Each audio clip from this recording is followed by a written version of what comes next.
جرت المان Oromoo seenaa bagana gaannuftani nama raftee dhuftee hawaa wallaggaa kun rakkoon ishee hojii madaamitutti baay'ata waan baraatiif miti.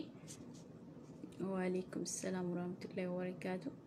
Hojii madaamii kanatti baay'ata kanaaf galgaluma keessa fataa jettee sinii dhufti hawaan dullattiin keessan salaamataa keessaniif. Waalaikum salaam warahmatullahi wabarakatuh. أنا أدفو بجنا جان نفتني موسيقى هاروا بني ميتوكو بايتوكو سنيف مبانا مكاني سالي إني زد أمينا فيما هرجع شو هدو كابا موسيقى ترجين أجي كيسيون كيوف نزالة مالف موسيقى يروتي نمني أبيتشو بلالي فتو أبيتشو دينا قد أدوكي سبونتو كالي مجان هرجع سرب فلتا ما بريدنك أبو في حاملين ما تو باستي جرتي تشوفوا أما كنا بجنا جن يقدني. وعليكم السلام ورحمة الله وبركاته. أهلا فيكم يعرفني في السنة عم ساعتين جنا باين كيسن سمعت تقول مو سجلين كير أجامات زرا. Welcome to زمادوتشي بجنا جن نفتني المان أورومو مرتكيسنو يادان أدتانوس أورومو مالك كمنا بجنا جن نفتن سربك أنا ولين ترتي قد عم سسين تانتي. وعليكم السلام ورحمة الله وبركاته. سربك أنا ولين ترتي قولا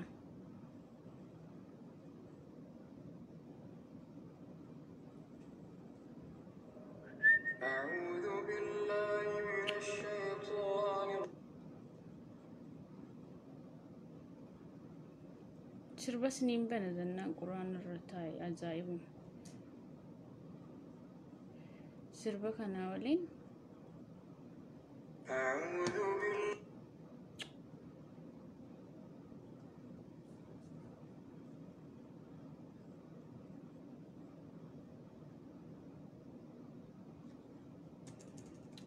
وعليكم السلام ورحمة الله وبركاته.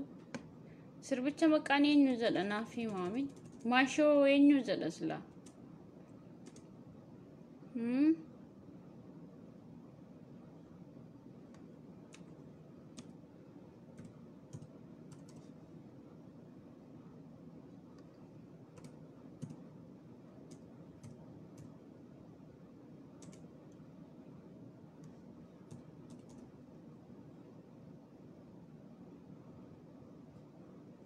أهلين فيكم بجنا جان نفتني سربت بايس نافير فنتري مكاسنا بالرسامي ما شو ينزلا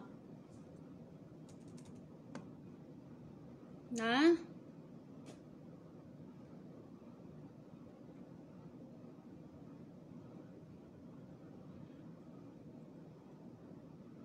سربت إيسي هذا كيف شادو No, سرب يادك يسنيف إبصارة كون كم تدري رتسنيف الرئيسين ترى وليفت الدبرسة أنا مني سنيفته وليفت الدبرسة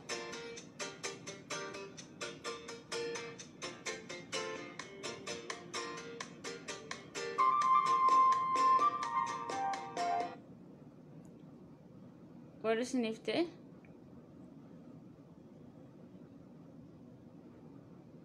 سربت أبين ترى لقارب بيدي سربت الأبين دراسر بهدو بوانساتوري ماشو عبد الرحمن. أوكي تبريسين تورينا بودي دي.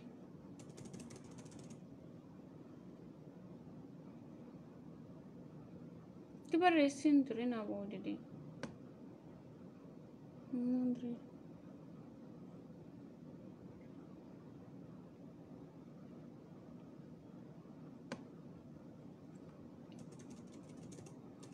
ماشو عبد الرحمن دي تبريسي نافين بو قرآن النابا أبين درا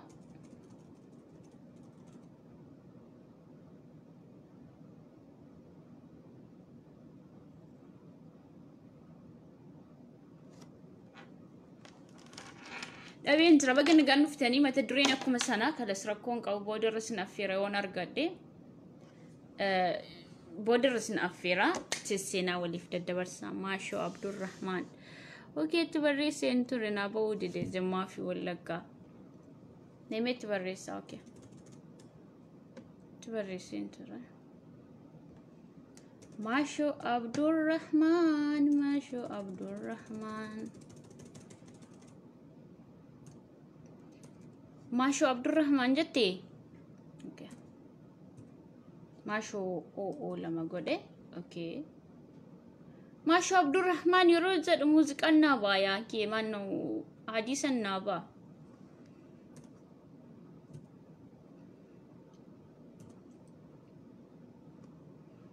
Okay. Abdurrahman.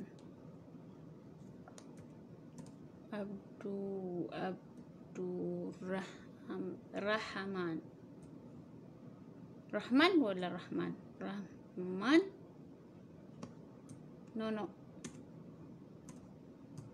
Musiqa hana soo sin dhageeffachiisin irraan darbu inshallah yoo ba'e amma ba'ee jedha. I don't know.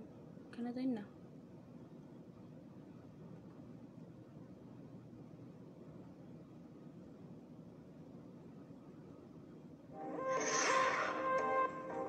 Kana. Bagana ganuftani qaliwanko. Ahlan fikum. Ilmaan Oromoo. Amma argadheen jiranitti fakkaata. Kanadha. Kana miti.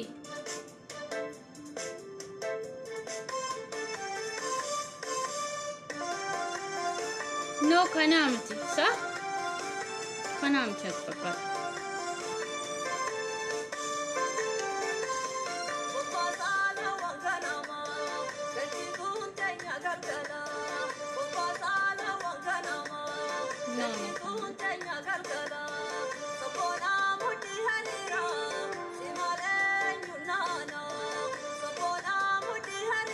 No, kana miti. Argachuun dandeenyu sirba qananii sin affeera kan dhabeensa. Masho Abdurrahman itti barreesse wallahi naa ba'uu dide. Alamin amma Yusuf badasa. Alamin amma Yusuf badasa. Alamin amma Yusuf badasa. Nannabi itti barreesse hin ture. Kala sirba qananii wajjin fataayedha amma sitti xiqqooshee amma isheen sirba qananii. Okay? Sirba qananii.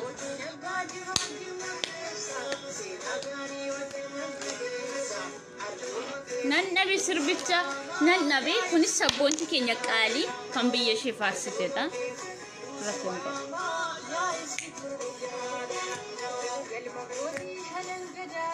Asham shole shole. Asham shole shole. Asham shole shole. Asham shole shole. Good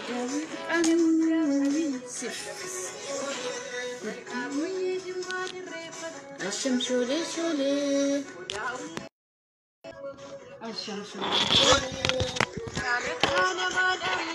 Asham shole shole.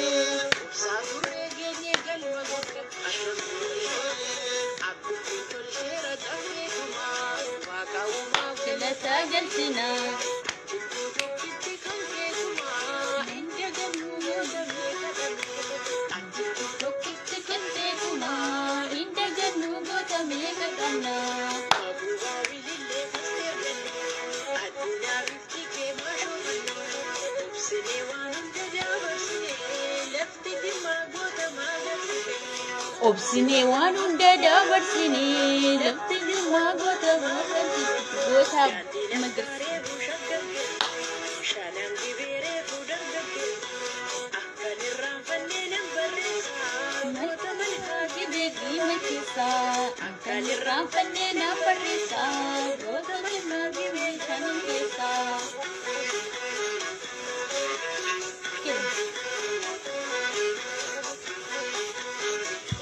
warreen marrosaa jirtani rabbiin obsesni fakkiin waan isin arrabsuun nufni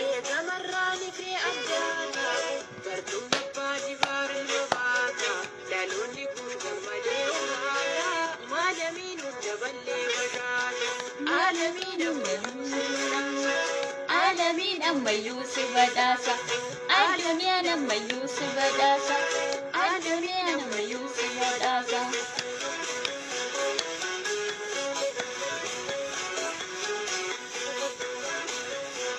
Bagi nigan ruftani marti kesan warna arraftanis warna yada garik abdanis.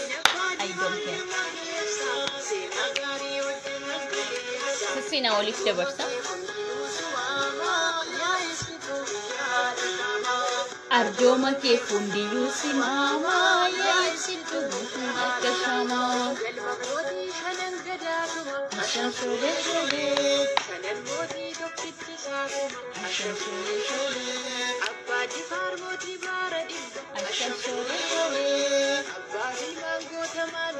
Totally namni different. Ashan shole shole. Dapikan se bana sarbi. Ashan shole shole. Ashan shole shole.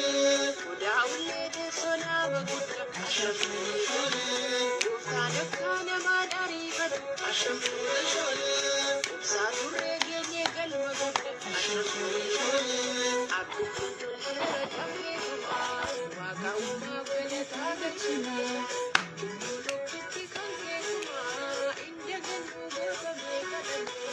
Abbitti tokkitti qixxeetuma inni gannu gootamee qaqqabna.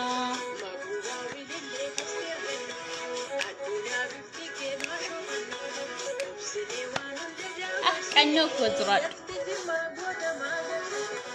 Obsinee waan hunda dabarsinee lafti jimmaa goota biqilchiti.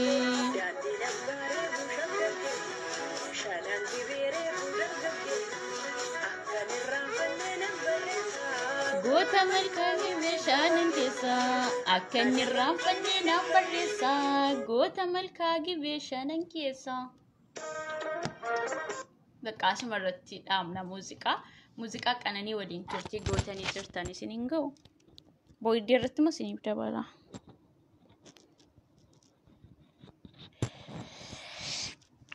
Kabajamtootaa fi jaallatamtoota hordoftoota beejii hawwishaa hooggantuu Oromiyaa jalatti argamtan assalaamu alaykum wa rahmatullaahi wa barakaatu.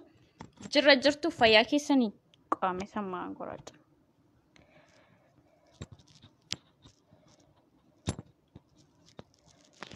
Okay, sammaan kiyya badanaaf hin qabatu. Naaf sabaraa xiqqoosh.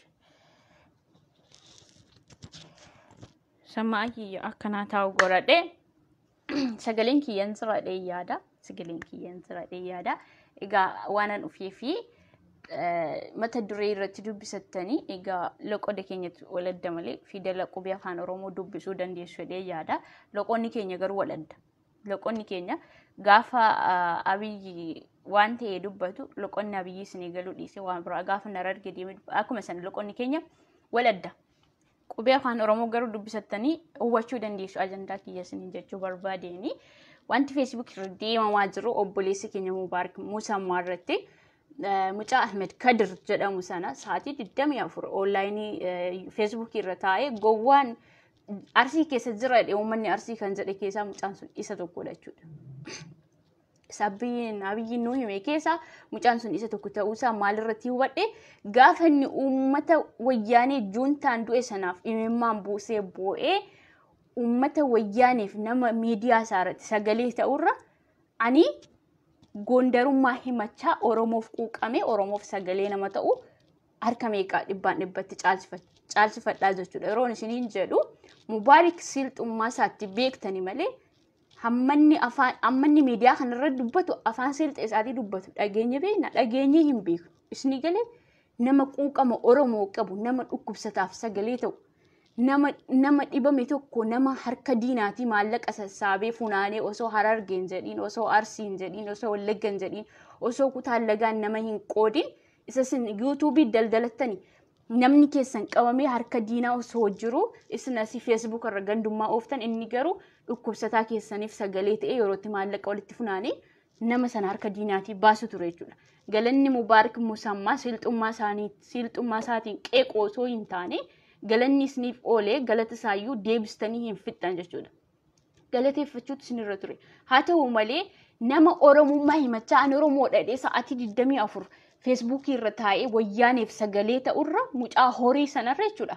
Dhibbatti Mubaarak Musammaa fardaaf lafa ni caala. Kan inni itti caalu Mubaarak tokkoffaa nama sammuu yaadu, lammaffaa nama gandaan nama hin qoonne, sadaffaa Silxee teemanii nama Jimmaan keessatti dhalatee seeraa fi heera sirna Jimmaa mucaa Abbaa Jifaar. Jimmummaa Mubaarak irraa fuuchuu hin dandeessanii, Oromummaas irraa fuuchuu hin dandeessanii. Ilmaan gowwaa jedhee jira Abiyyiin akkuma kanatti jechuudha. Isni galee dhibbatti nama quuqamu Oromoof yaadudha Mubee jechuun.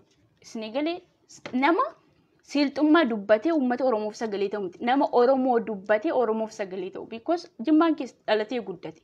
Silxummaa isaatti of beeka osoo hin taane inni Jimmaatti dhalatee guddate ilma Abbaa Jifaar ta'utti of beeka. Jimmaa yeroo tuqamu akka Jimmummaa isaatti dubbachuun diimokiraasiidha. Dhaaba fedhes deeggaruun diimokiraasiidha. Isin dhaaba nuu filattanii akka nuyi deeggaru isin mee kan nu ajajjan ofii keessanii isin horiidha waan qabsooftaniif hin beektan. Hidhataa tokko ganda keessan keessaa hin qabdan kanuma namaatiin harkatumu intini of dhaaddachuudha kan isin beektan hangarraatti. Facebook irratti hidhanni keessan. Haa ta'u malee mucaa kana qeequudhaaf ganaa kutaa tokko seenee barachuu isa barbaachisa mucaa Ahmed Kadir jedhamu sana mucaa horii gowwaa sana. Hanuma akkasa laayiviidhaan qabsoon ufuu akkasa laayiviidhaan Abiyyi qabsoorraa aangoorraa bu'uu kan isa godhee sa'aatii 24 as ba'ee dhiirri badi galee qabsaa malee Facebook irraa kan akkas iyyuu awuzbillaa mucaa sana awwal marraa argiyan. Qaniitti 3-4 nama liivii ba'u mucaa sana bicha arge horii jechuudha. Gowwaan kan akkasaati kan Arsii keessa jiru gowwaadhaan. Uummata Arsii walitti jechuun sun kan gowwaa akka mucaa sana meeqatu jira Arsiin keessa. Gowwaa keessan kana qabadhaa hiradhaa warri Arsii. Mucaa kana qeequu miti waa'ee Mubaarak Musammaa dubbachuudhaaf iyyuu ganaa kutaa tokko hanga kutaa haayiskuulii elementariitti barachuu isa barbaachisa mucaa sana. Isni galee horiidha because waa tokko beekuu hin danda'u. Nama wayyaaneef sagalee ta'u gurbaan sun. Abiyyi Jimmummaasaaf akkuma jibbaa jirtan Mubaarak Musammaa Jimmummaasaaf jibbatan malee mucaan kun illee nama dhaaba tokko nan deeggara dheen beeku qanii tokko. Gaafa fedhu waa'ee Abiyyi irraa poostii godha, gaafa fedhu waa'ee Jawaar irraa poostii godha, gaafa fedhu adda bilisummaa Oromoo kana buusee dheeti uummata Oromoo nama galateeffatudha akka walii galaatti akka beeknutti jechuudha.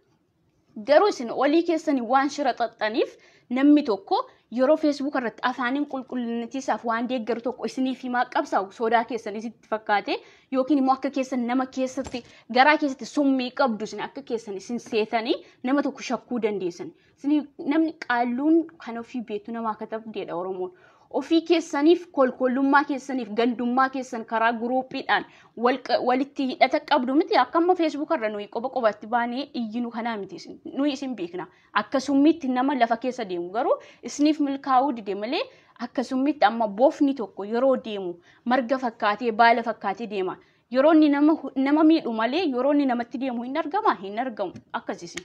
Garuu immoo isiniif intisaaka'u horummaa qabdan isinii galee gowwummaa qabdan akkuma bulchaan keenya mootiin Itoophiyaa akkuma isiniin jedhee gowwummaa kana qabdan isinii galee pirezidaantii Maamii intalli yeroo darbe abbaan ishee irraa du'e imimmaan lakkuu asirraan buustu Jawaar hidhame jettee imimmaan lakkuu asirraan buustu isheen Oromoo taateedhaafi kan isin jettan isheen Silxee keessaa nama silxummaa gosummaa akkuma pirezidaantii Maamii akkuma Mubaarak Musammaa kana beekaa.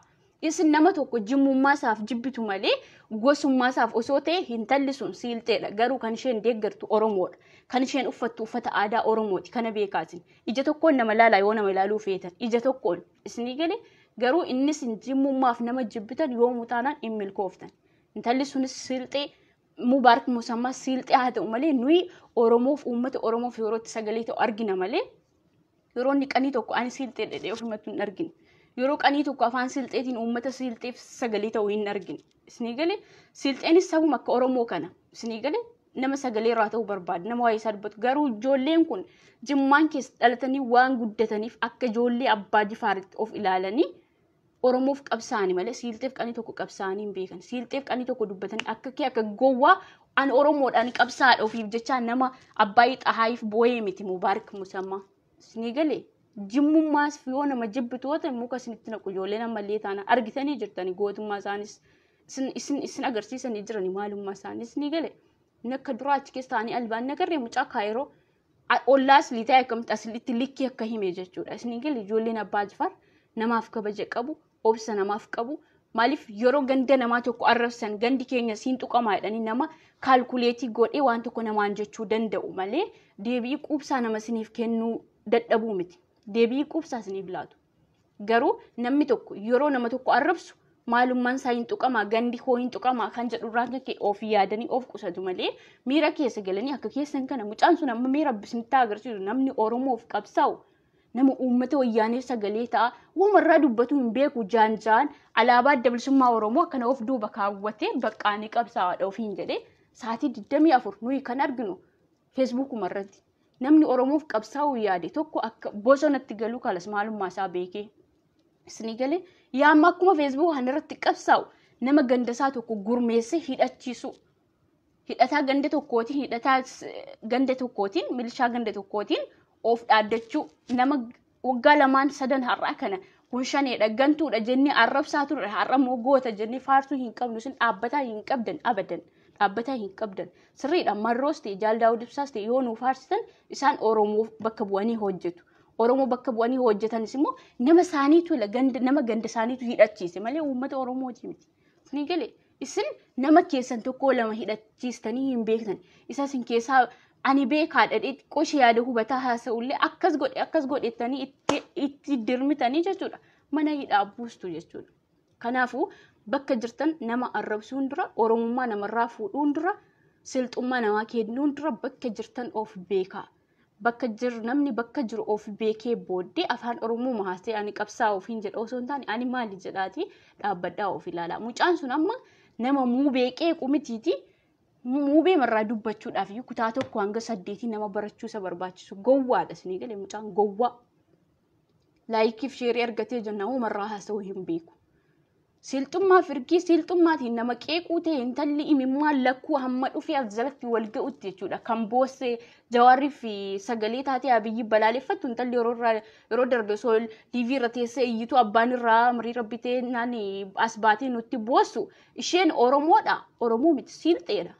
Isnigalee gurbaa Silxee kana jechuun dura uummanni Oromoo kan kaafaa'oo deeggareef jaallatama yoo ta'e Silxee meeqatu kaafaa'oo deeggaraa jira. Eenyu Muhammad Kadir Moonyu jettanii mucaa ollaa Mubaarikfaa jiru sana mucaa uffata Tigraay fa'aa uffatee hintinii jedhu sanifa. Innis Silxeedhuma himataa uummata Oromoof sagalee ta'a. Isin akkuma namni jimmaan ta'eef akkuma nama jibbitu isin akkam namarratti xiyyeeffattu isin. Moo namni paartii tokko deeggaree paartii fedhu deeggaree jiraachuu hin danda'u dimookiraasiin isaa harka keessan jira yaa'ani. Moo kan namaa kennu Oromummaa isini kan namarraa fuudhu isini dandeettii Oromummaa namaa kennu urgii qabaattanii maaf akka nama tokko gandi keessan hidhatee hin qabaanne nama milishaa tokkollee hin qabne isin. Isinigalee kamaal galchuullee uummata Oromoo achitti hintinee dhaqawee uummata Oromoorraa fuudhee gurguree harka qullaa mana hidhaa gashee jaaldaa'uu dibsaa biyyatti shaanxaa isaa malee qabatee hin galle. Amma jedhee gaafa harka qullaa waan ittiin loluu waan hin qabneef paartii badhaadhinaatti makame. Namni waan hin qabne tokko waan nyaatee buluu hin qabne tokko waan uffatee buluu hin qabne tokko isa qabu bira deemee hamma rakkina sana keessaa ba'utti nama sanaaf gadi jedhee nama sanaaf hojjetee bula. Isinillee waan dandeettii hidhannaa hin qabaanneef waan dandeettii waan namatti dhukaastan diinee keessan ofirraa deebisuu hin dandeenyeef isa qabu waliin isa hidhatee jiru waliin seeraa fi heeraan deemaa qabsaa yaakee. Asirratti feesbuukiidhaan nuun cinqiina. Oromummaa nama Oromoof quuqamu nama dhukkubsataaf sagalee ta'u maashaallah abbaa miskiinaati mucaan kun nuyi kan beeknu jechuudha. Moo akka keessa ati 24 an Oromoo dhadhee alaabaa adda bilisummaa Oromoof duuba kaawwatee nama afaan banaa oolu miti siigalee. Nama bultii isaa dhaabbatee dhukkubsataaf nama waan danuu keessatti waan darbee intinii darajaa kana geef nama rakkoon nama rakkina isaa fakkaatee itti mul'atuuf abbaa miskiinaati muubee jechuun. Nuyi dhaabuu tokko keessa galee dhaabuu tokko xiqqeessee dhaabuu tokko isaa faarsuu hin argine ammarraatti. Siigalee mucaa gowwaa sanaan biraan gaasheerii godhatti dhugaa rabbiiti. Gowwumnatti isaa argee tuffadhee dhiiseera. Maaliif waan irraa haasa'uu hin beeku gurbaan. Nama wayyaaniif sagalee ta'ee abbaa Ta'ee gaafa du'e imimmaan buusee kana bootu Mubaarikiin qeeqaa yaaki buushtii nama garatti kophee uffatan hin beekne. Galata hin qabdanis silaa uummanni jimmaa jechuudha. Bara durii kaasee hanga hammaa oolmaa hedduu isiniif oole galateeffachuu qabdaniyyuu. Namni waan tokko waan namaa oole oolmaa sanaan nama galateeffata. Isin garuu galata hin beektan. Gogaa isinitti uwwisuurraan kan kee ammarraatti goonni jimmaa dhalatee biyya buljimmaa jummaan gama ulamaas ta'e gama bulchaa gandaas ta'e waa hedduu gumaachitee sabaaf kennaa jirti. Qabeenya isaanii kan durii irra darbee immoo amma kan isin jiraachaa jirtan uummata jimmaanii kana galateeffachuu dhabdanii isaayyuu immoo dhaloota qubee ijoollee warra jimmaan keessaa ba'an qeeqxu eessa dhaabbattanii qeeqxu warri gowwaan. Dhuguma kaafuu jedhe Abiyyiin gurbaan kun gowwaadha sa'aatii 24 Facebook irraa iyyuu malee uummata tokko bu'aan hin buusne. Jimmummaaf hirkii nama jibbitu ta'e jimmummaaf jibbinaa jedhaa malee kan Silxee himataa gurbaan tokko Kaayiroo keessa Oromoo deeggaru ni jira. Intala gurraattii hagamsa biyya keenyaa mukarraa kutamee nyaatamu tokko fakkaattu. Sinigale kan Abiyyi as baatee Abiyyi osoo halkaniif guyyaa biyya jettu abbaan irraa du'ee as baatee osoollee taazii abbaa ishee teessee qanii shanjaa osoo hin taa'in as baatee nama arrabsuudhaaf waa'ee Abiyyiidhaa nuti ni jettu. Nama waa'ee maatii ishee quba hin qabne siyaasa Facebook irraa iyyuu malee isheen Oromoodha Oromoo miti Silxeedha. Sinigale kanaafuu nama tokko yeroo qeeqxan isin Silxummaatiin nama hin qeeqina. Waa'ee jimmummaa isaaf jibbine yoo jettan tokko dubbadha. Isin irratti beekama. Jimmummaaf yeroo nama jibbitan 100% namni akka keessan gowwaa miti. Nama hubatee nama beekaa nama hayyuu waan ta'eef ijoolleen jimmaa waan isin jettan takkatti nama isaaniif galuu danda'udha. Garuu deebiin isiniif hin barbaachisu jedhanii maccallisanii isin ilaalu. Gandummaatiinis immoo uummataa wajjin walitti bu'uu hin barbaadan. Because jimmaan sabaaf sablammii qabattee jirti akkuma Wallaggaa jechuudha. Sabaaf sablammii amma nuyi nama hin jibbinu. Namni rakkatee beelee dheebotee dhufee biyya keenya qubate akkuma kanatti jiraata. Maaliif nuyi nama wajjin jiraachuu malee nama ofirraa dhiibuu hin barbaanne. Eenyummaa keenya Oromummaa keenyaan boona saba kaan waliin illee walumaan teenya. Isinii galee kanaafuu namni tokko yoo Silxummaa isaatiif qeeqamate kan KFO deeggarullee Silxee meeqatu jira.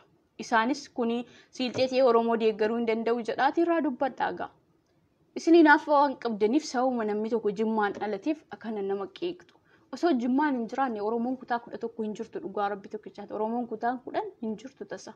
Osoo jimmaan hin jiraanne beekaa jimmaa dachee jimmaa biqilchiteen boonnee jiraachaa jirra. Amma eenyummaa keenyatti jecha isinii galee kanaafuu namni tokko gama gandaa yoo dhufe akka gandummaa isaatti deebi'a. Mucaan kun amma liivii ba'ee haasa'e.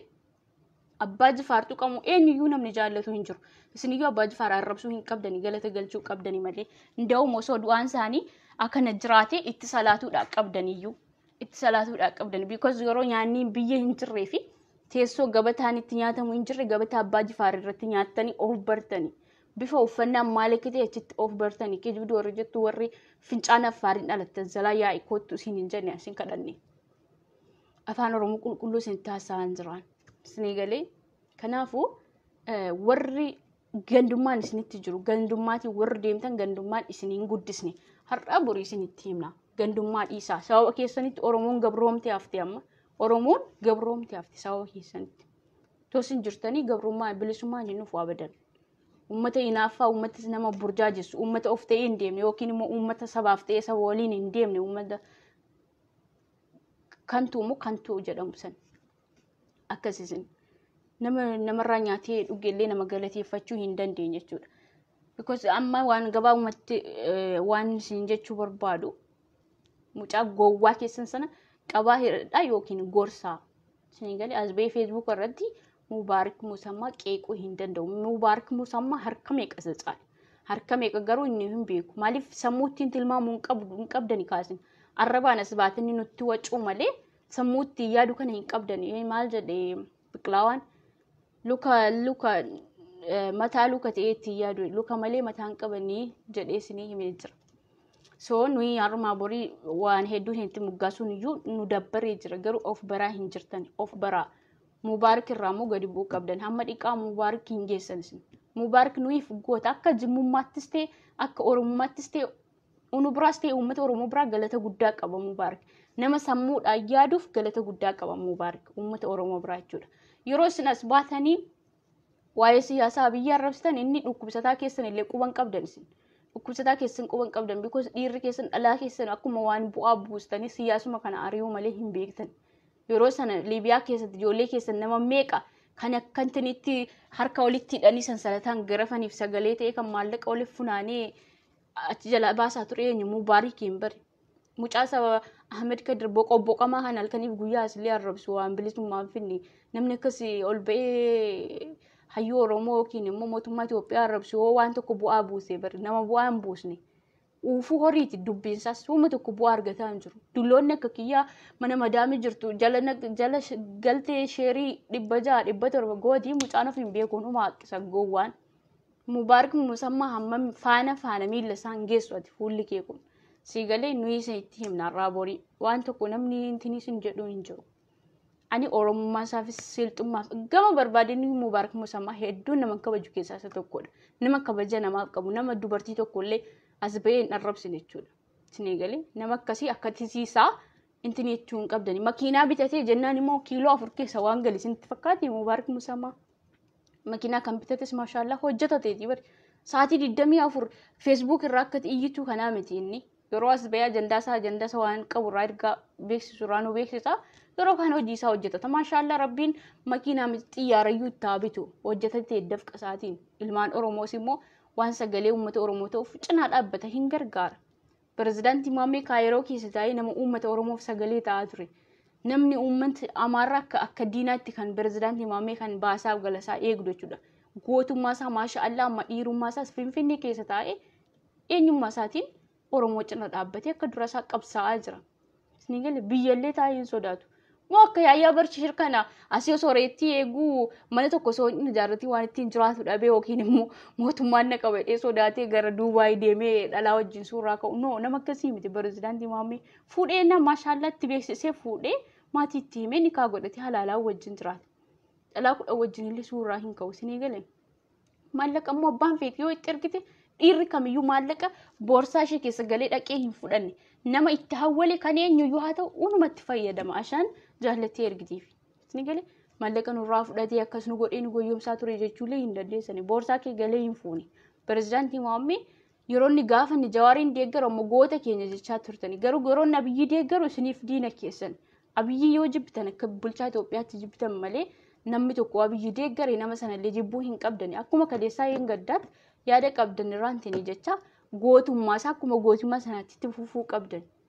Siigalee dirqama namni dhaaba ganda keessanii kana yoo hin deeggarre isiniif gantuudha isiniif Oromoo miti. Siigalee garuu maashaallah pirezidaantii Maammee abbaa imaanaa Finfinnee jechuudha. Maqaan inni ofitti moggaasu illee hojii isaa sana caalaa maqaa boonsaa ofitti moggaasu maaliif nama tiingi godhee yaaduu danda'u pirezidaantii Maammee jechuun. Siigalee soo kanaaf jennaan maashaallah pirezidaantii Maammees ta'e Mubaarak musammaas ta'e Oromoo biraa galata qabu. Kana biraanis immoo isaan Oromoodha malee Silxee miti. Nuyi Silxummaa isaaniitti hin beeknu Oromoodha. Oromummaa immoo Facebook irratti namaan kennitan namarraa hin fuutan. Ufuma akka nama qaalluu hixaanarraa abidda godhattee aarsitee waan tokko nama lamaa katabdu akkana fagdanii yeroo dadhabdan ofii keessanii zoor jettanii teessu jechuudha waan fiddanii hin qabdani ka. Siigalee kanaafuu gowwaan duruu numa gowwoomfama. Beekaan immoo biyyittii bulchachuudha maaliif abshaalarraa waan dhalateef.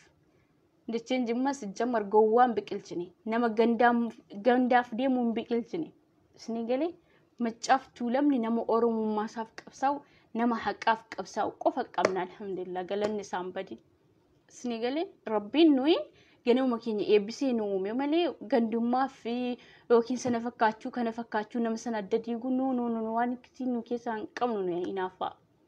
Mubeen immoo yoo mutaanaa sabboonaa Oromooti. Sabboonaa Oromoo keessaa dhalataa Jimma Abbaa Jifaar. Understand?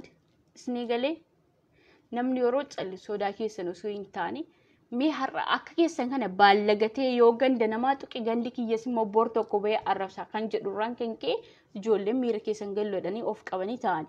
Garuu gaafa achi gadi ba'an jechuudha likkii isinitti himan. Siigalee mucaan kan yeroo keessa Arsii wajjin bilisoomee jiraachuu irradhe. Dhugaa rabbi dubbiinsaa kan nyaata malee nama quubsu bari. Arsii wajjin bilisoomee jiraachuu irra Jimmaa wajjin gabroomee jiraachuu naa wayyaa jedhe. Dhugaa rabbi tokkicha. Dhiira tokkicha qixxee kumaa jechuun kan akka mucaa sanaati. Siigalee Jimmaan keessaa bulchaan Itoophiyaa Abiyyi qabna malee irra caala paartii miseensaan kan hoogganamu kun warruma Arsiif Shawaa kanadha. Garuu isin uuma Abiyyiin bulchaatee intini Jimmaan keessa dhalateef hinaaffaan isinitti nam'ee akka hin jiraanii sabni keessan isin nyaachaa jira. Garuu hin jiraan sun yoom akka isinirraa harca'u Allahu aalam rabbiin haa beeku. Ani hin beeku gaafa isinirraa harca'u jiraansa.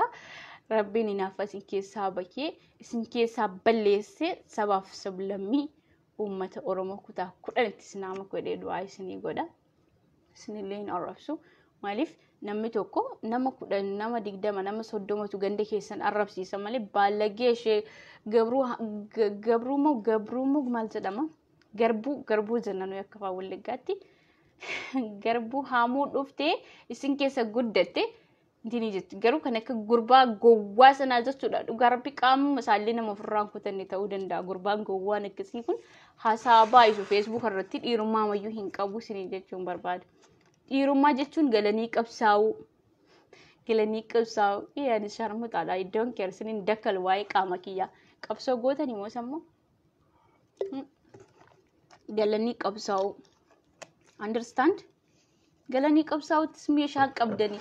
Ani koo hin dhibee kaddaamamta sirraa biyyatti arrabsitu maaliif qawwee tokko lama bitattanii ndau hoogganaa taatanii gara Baalee keessa yookiin Arsii keessa jiru daggalchi galtanii qabsooftanii duuba. Ajaa'ibuma qabdan. Naanis ni jechuun barbaada. Mubeen keenya eenyu biraayyuu kabajaa qaba. Obboleessa keenya darbeemmoo hayyuu keenya beekaa keenya abbaa jifaan isa xiqqaadha jechuudha mubeen. Pirezidaantii Mohaammed Mubeelee jechuudha. Lamman isaaniiyyuu nuyi unuu miti Oromoon isaanidha. Dhugaa Rabbi ni miti. Pirezidaantii Mohaammed abbaa xaqqii koo lubbuu kootii olittan jaalladha. Har'allee taanaan nan kabajalleedha. Maaliif Oromoo bakka Oromoo bu'ee Oromoof waan hojjetaa jiru. Isni galee takkaa nama abiyyi yeroo qeequllee nama hin qabamne mucaan sun. Of ta'ee deema la abiyyiillee qeeqaa ture garuu hin qabamne miidhaan tokko irra hin geenye. Akkasii goota ija barbadaa jechuun akkasitti beekna nuyi. Isa mana kifilii tokko keessa taa'anii Oromummaan Oromoodha of jechisiisuudhaaf alaabaa dhiigaan dhufte of duuba kaa'anii sa'aatii 24 jechaa oolanirra pirezidaantii Mohaammed Finfinnee taa'ee alakee abiyyi qeeqaa alakee abiyyi waliin dhaabbachaa goota ija barbadaa sanyii abbaa jifaar kan akkasitti yaake. Kan akkasii kumatee osoo dhalateera ta'e yoona Oromoon bilisoomtee jirtiyyuu. Tini galee dhugaa Rabbi tokkichaati. Kan akka abbaa xaqqii kootii 10 ta'e osoo dhalateera ta'e akkanatti uummata Amaaraarraa dhukkee kaasaa ture Finfinnee bakka teessoo warri Gondar jirtu amma Finfinnee kana keessa Ruxala Gondartu jira. Gondarii fadhiitu jira. Bakka Gondar teessu taa'ee shaayii dhugaa bakkee taa'aa dhiirummaa isaa laayivii waraaba. Isheen ammas keessa gorfaa keessa teessee liivii waraabdee tokkorraa Oromummaaf fuutii jimmummaaf nama jibbitu kun gaafa galte dhugaa Rabbii meeshaa maxiyyitiin qabni tokko osootti qabanii qaqqaq godhanii sagalee dhaggeessanii of keessatti fincaa'aati kwaaduutu. Of keessatti fincaa'aa warabbal kaaba. Amma kayaar bashir kana qabsaa keenya jettu nama mucaa HIVdhaan kan qabame fakkaatu auzubillaan keessattuu dhiira akkas qallatu auzubillah abjuu keessa yoo natti hin dhufi nama HIVdhaan qabame fakkaatu Saa'udii waggaa meeqa muluu distii dhiqaa ture reetti bira muka isaa kanatti ol dhaabbatee muka reetti 5-6 walitti dachaasee 200 malee boo tisaa ture osoo jireenya isaa hin jijjiirin Finfinnee deeme biyaansi amma qabsaa keenyaa jettu ammas nama akkasii. Finfinnee deemee Finfinnee taa'ee waa'ee Oromoo nama dubbachuu sodaate garas Dubaayitti imale. Hundi jara amma biyya arrabsitu daasporaa amma warra biyya Ormaa jirtu. Biyya keessatti afaan banuu hin dandeessu kaa. Afaan banuu hin dandeessu. Maaliif waan jarri dubbatan waan sabaaf sablammii wal nyaachisu waan ta'eef tinfaayii tokko baasuu hin danda'ani biyya taa'anii. Isni galee garuu abbaan xaqqii kootii yookiin pirezidaantii Mohaammed yookiin abbaa imaanaa Finfinnee jechuudha. Goota ija barbadaa sanyii abbaa jifaar Finfinnee handhuura isaa taa'ee kun horgii galee waggaa 3 deemaa jira. Achuma taa'ee qabsaa dibbin godhee itti hima rishin godhee isin itti hima waan isin itti himu dhugaa Rabbiiti. Nama akkasiidhaan nuyi Silxee jechuu hin dandeenyu. Goota Oromoo sanyii Abdiisaa Agaa jechuudha malee tokko akkasii Silxee kennu isuma Silxummaa sana iyyuu irraa fuudhanii Oromummaan tinichuudha iyyuu. Tini galee nama akkasii Oromummaatiin beeknamanii Silxummaatiin hin beeku.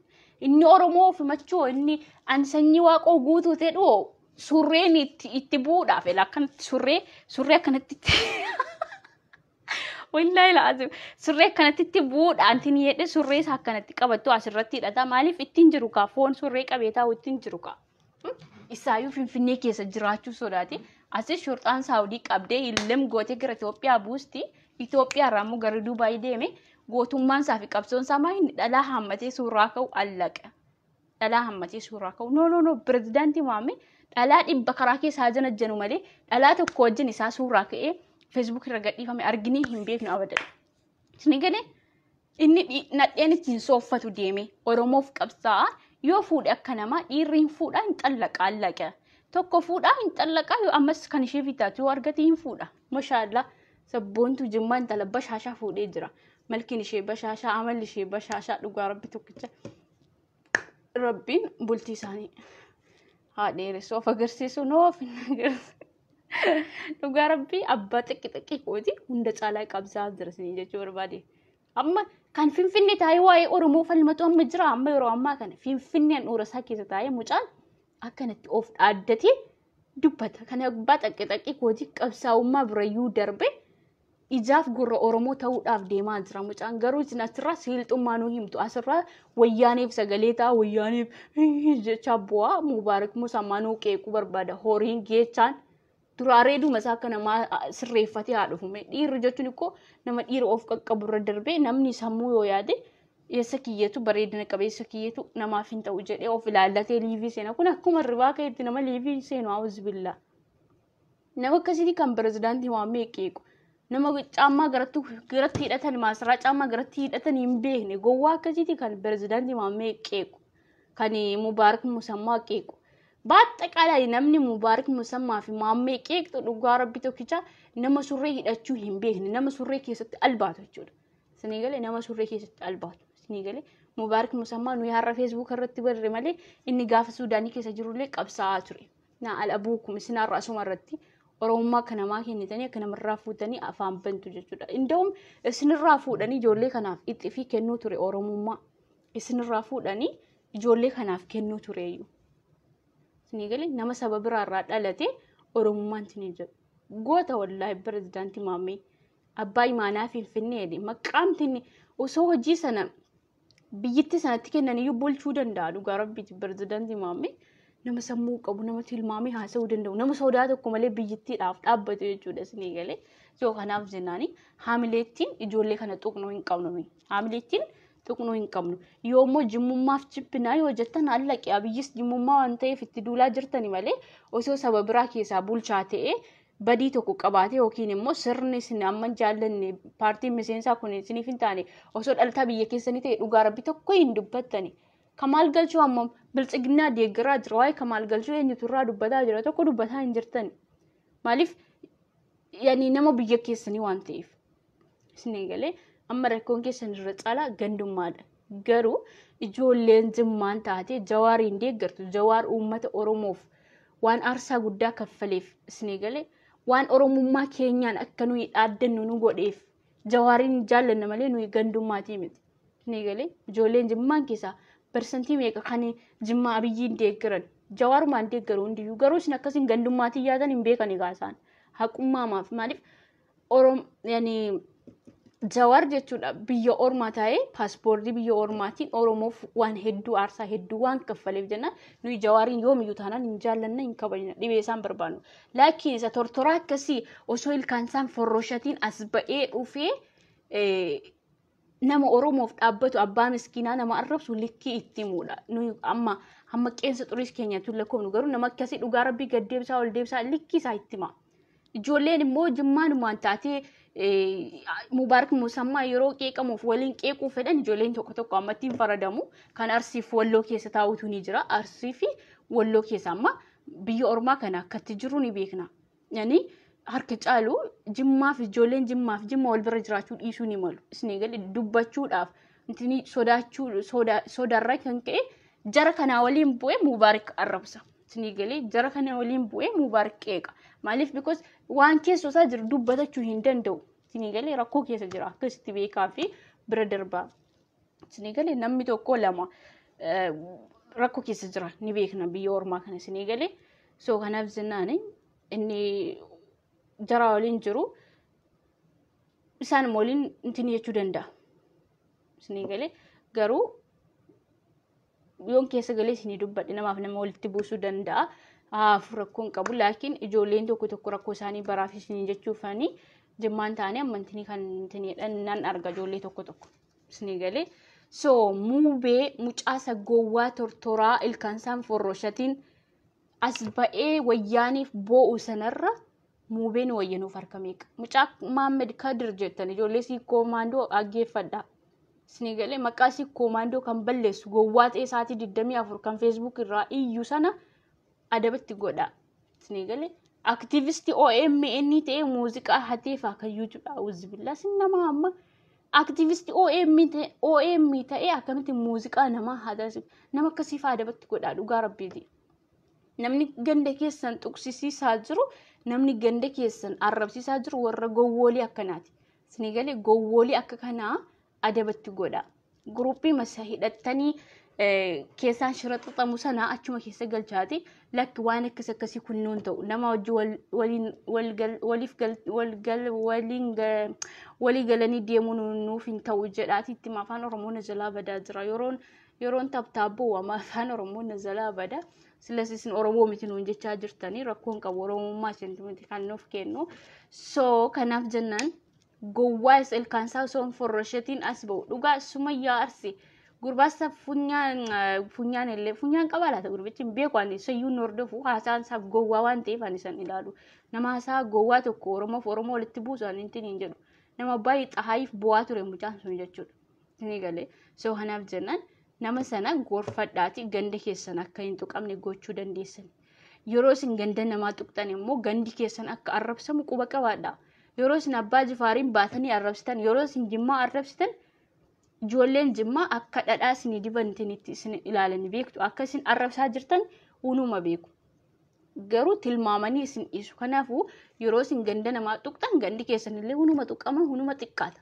seenaa sanaan olii kan jirutu gadi ba'ee ittiin qeeqamtu jechuudha itti qalbiidhaa cabdu itti maqaa cabdu jechuudha so kanaaf jennaan gowwaa tokko akkasii kana oluma deeffadhaati kaawwadhaa isiniin jechuun barbaada okay dhageessaniitu miti sharmuuxaa yaani sharmuuxaadha I am sharmuuxaa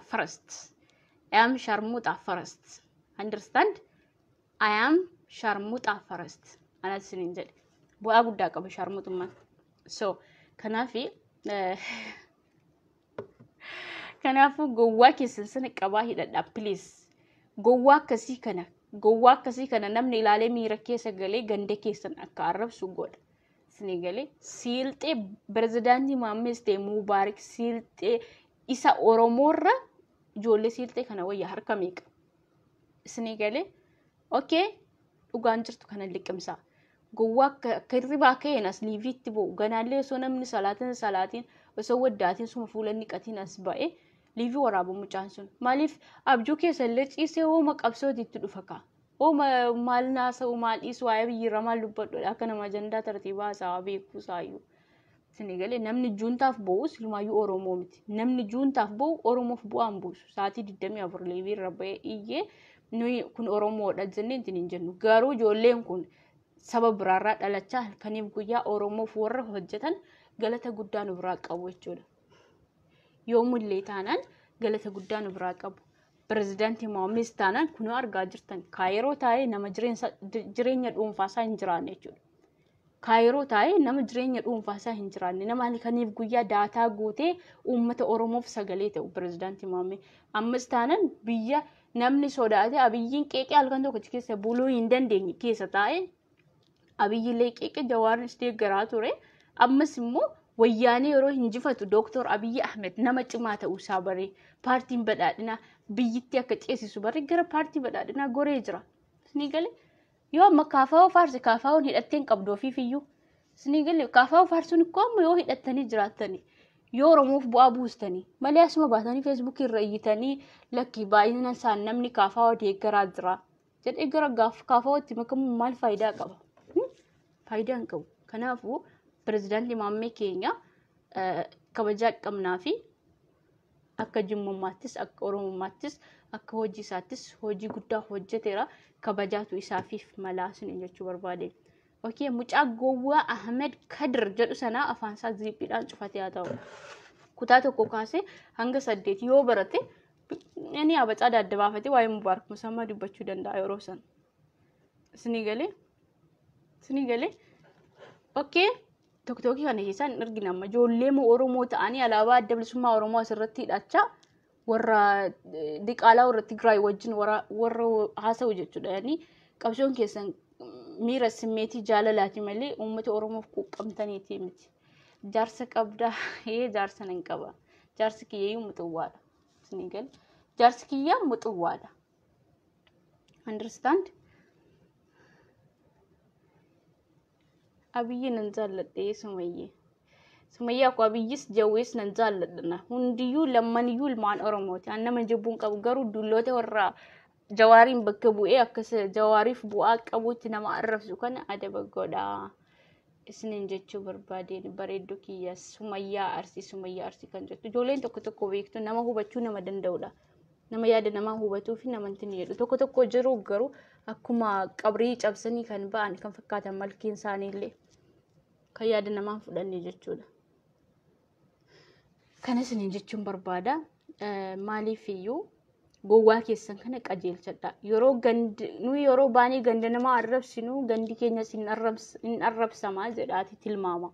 Isinii galee hundumtuu miidiyaa fayyadamaa jira. Qaroomee jira namni amma kabajarraan kan ta'e callisa. Ijoolleen abbaa Jifaar dhugaa rabbiiti kabaja namaaf hin jedhu.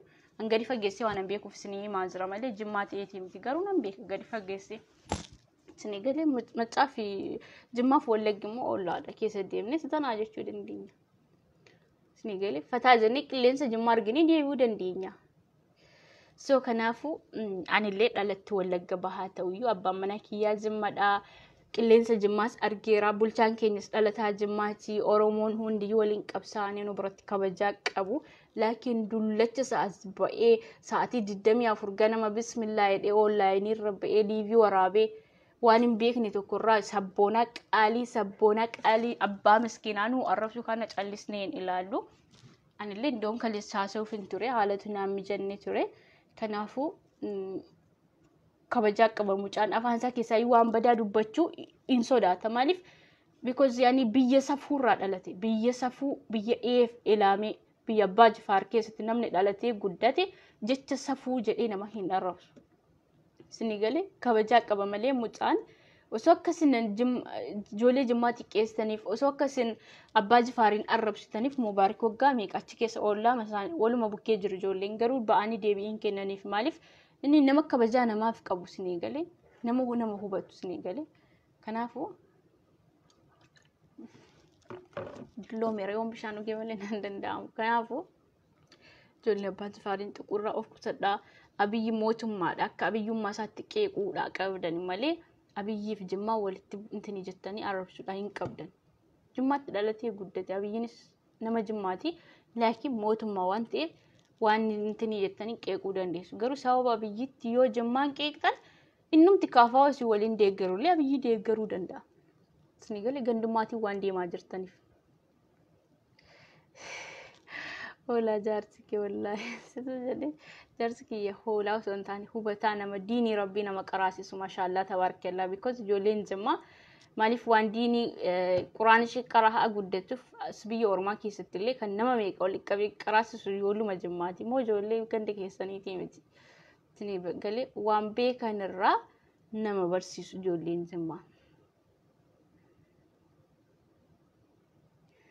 Shiriko jimma jechuun biyya jaalalaa biyya qabsaa biyya diiniif imaanii isaaniitiin addunyaatti beekamedha jechuudha.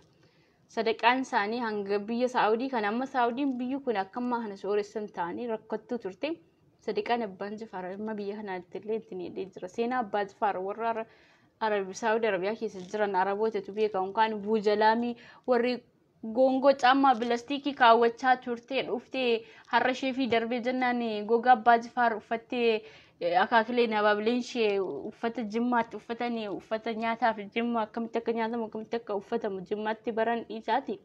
Isheen tarraas dhufte iyyuu gongoo uffattee abbaa Jifaar qeeqxu isaati. Uummanni biyya Saawudii kun amma sooromee jirullee seenaa abbaa Jifaar ni beeka jechuudha. Waan keessa darbee hin dagatu. Sadaqaan isaanii amma eessaatti deemee jechuudha isin jechuu barbaade. Sabboontu shaashee ani baallageedha. Jaalatu sirraan naqabee. Okay, rakkoon qabu sitti heeruma.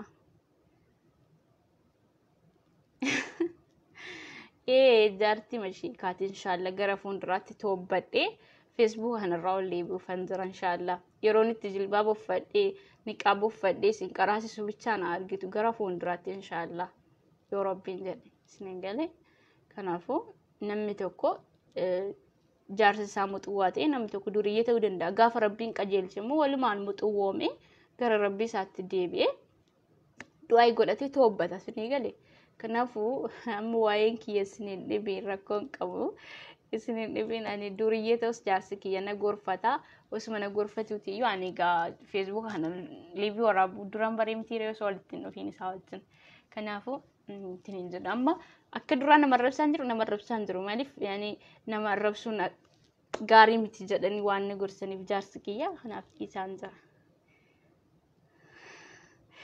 kenesin jechuun barbaada galatooma ulfaadha YouTube kiyya subscribe gochuun akka hin daganni hawaan nu arrabsiiti jettanii tinin jedhina sirba har'a maashoo eenyu jettan sirbicha har'a baay'ee harka gadi gala gashtan jechuudha garuu kan harka gadi gala gashu Oromoo kan sirbu Oromoo bara maal keessa akka jirru hin beeknu abbichi waan faarsitee sirbiteef jecha laayikii kennuu dhiistanii zigziqii laatu garuu Oromummaa ofumattu ani kanan jedhu Oromummaa makkamiiti qabdu keessan kun keenyarraa adda mucaan kun amma sirbite haala yeroo jijjiirama raayyaatti sabiyyaa fide faarsite malee badii tokko waan gootiin qabdu maashoo eenyu jettan kun leesh inshallah zigziqii laachuun subscribe gootanii fi yoo isheen tiniyetti moraalii taatanii yoo jajjabeessan maal rakkoo qaba borsa akkuma rafi abiyyi faarsitee fi raayyaatti sabiyyaa jajje kana borus dhaaba keessanirraa sirba tokko baasuu dandeessi isinii galee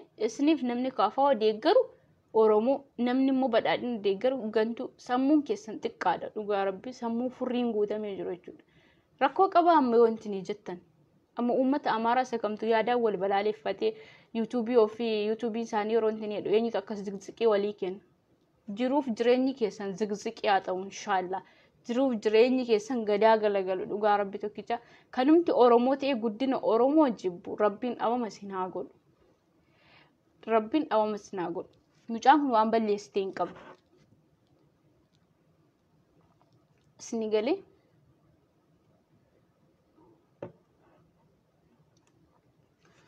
raayyaatti sabiyyaati malee raayyaatti sabiyooti hin jennu bari abiyyiin mootummaan tokko yeroo intini jedhu nda'u marka caalu akka rabbiitti itti intini jedhanii eegu turan abiy sodaa tokko malee biyyatti bulchaatu jira yeroo eessarraa eessa dhaqu bashannanas dhaqu waltajjirrattis argamu deemu dhokatee hin deemu isin galee dhokatee hin deemu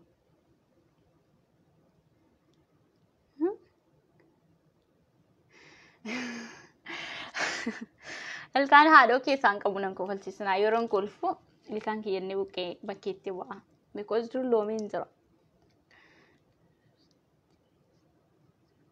no waan nama hin arrabsu dhugaa osoo nama arrabsuuti akkanatti sin arrabsu beektu miti baay'ee waa jecha hedduu jedhee sin arrabsaan ture garuu namni nama arrabsee bu'aa hin argatu garuu yoo yaadaan nama mormi deebii argachuu dandeessan isinii galee yoo yaadaan nama mormitan deebii argachuu dandeessan amma waa hedduu jedhee sin arrabsaan ture dubara qaamni saalaa isaanii jilba ga'uu nama akkasii sin jechaan ture because miira keessa nagashitaniiti yeroon jimmaan tuqamu immoo ani dhalattuu wallaggaati yeroo jimmaan tuqamu garuu afaan kiyya sin irraan qabadhu dhugaa rabbii sin arrabsa isin hin arrabsa galata irranaaf abisanii koo